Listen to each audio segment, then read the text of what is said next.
अच्छा, वो शिला भी शिला के ऊपर रखी थी, जमीन पर नहीं थी। हाँ, शिला के ऊपर शिला थी। करत वंदना अहिल्या शिल से तुरंत उतर के अब आगे हुआ क्या? और प्रभु के पग जहां जहां पड़ते, वो धन्य देश फिर देश हुआ।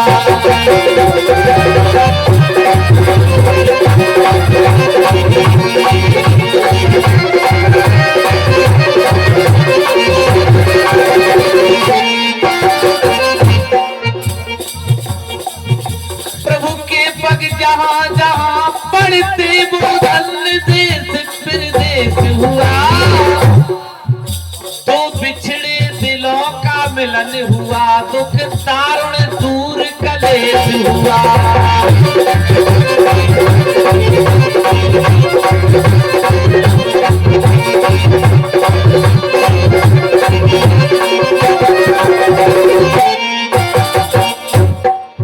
पथ केवन पथ पकड़ाया, आगे मुनिवर का पूर्ण उद्देश्य हुआ।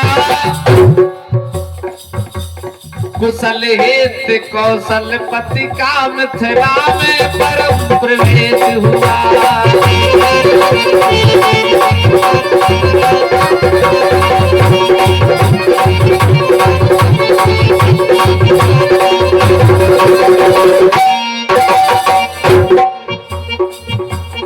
राघवेंद्र को लेकर के महाराज मिथिला में जब प्रवेश कर जाते हैं तो चर्चा भाई चौतर पाचार, चर्चा भाई चौतर पाचार,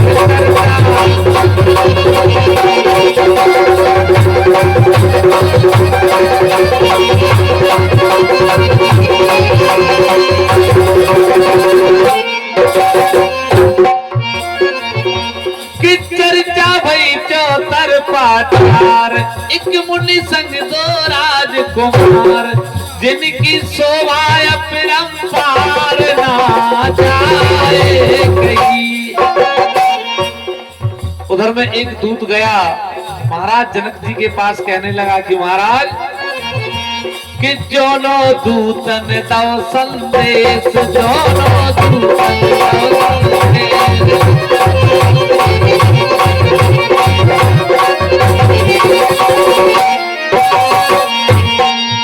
जोनो दूतन दो संदेश, सुनिए मिथिला देश नरेश, अपनो धन्य भयो फिर देश, समझाए कहीं। हर कोई कहे नैना अभिराम आ गए, सखियों सुमन सजा लो सुख धाम आ गए।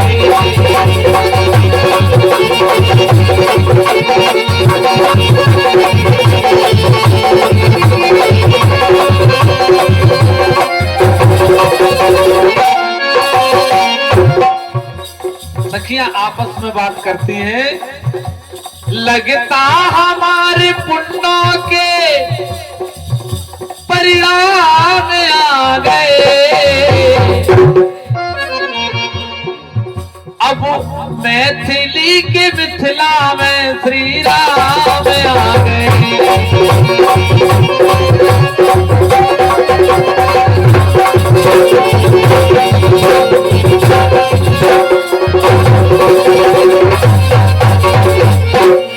और चलो सखी अब लाभ उठा ले, और चल के ई अवसर के, और प्यास बुझा लेंगे ए नैना, उनके दर्शन करके और प्यास बुझा लेंगे ए नैना, और प्यास जीवन भर के सुंदर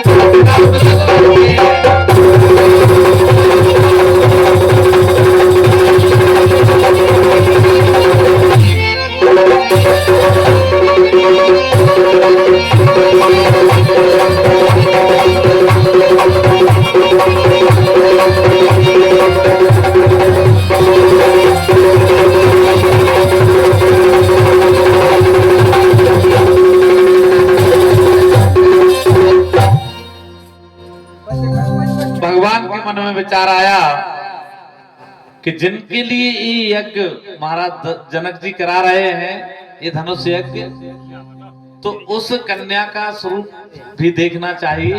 अब देखेंगे कैसे? तब भगवान ने सोचा कि मिथिला को घूमने की बात लक्ष्मण जी के बहाने से गुरुदेव से कहने लगे कि प्रभु